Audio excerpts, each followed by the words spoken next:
И популарната сладкарница Палма од денеска под клуч. Инспекцијата стави пломба. Даночните инспектори утврдиле непочитување на законот за готовинско плаќање. Претходно инспекторите ја затворија познатата кафетерија ресторант Тренд во Скопски аеродром. Од УЈП информираа дека се утврдени неправилности, неиздавање на фискални сметки. И популарната сладкарница Палма од денеска под клуч. Инспекцијата стави пломба. Даночните инспектори утврдиле непочитување на законот за готовинско плаќање. Претходно инспекторите ја затворија познатата кафетерија ресторант Тренд во Скопски аеродром. Од УЈП информираа дека се утврдени неправилности, неиздавање на фискални сметки.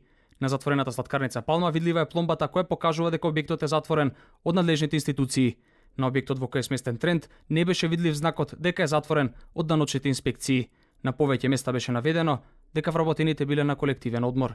Управата за јавни приходи соопштија дека зголемени контроли на угостителските објекти се спроведуваат на целата територија на Република Македонија. Додека од УЈП велат дека овие засилени контроли се спроведуваат и во други градови и дека пред почетокот на Суперкупот угостителите били информирани за ова. На социјалните мрежи затворањето на популарните кафетерии предизвика реакции. Дел од нив се и дека политиката вмешала прсти бидејќи во дел од угостителските објекти се служеле шеќерчиња со знакот на општина аеродром. Од УЈП ги негираа ваквите тврдења.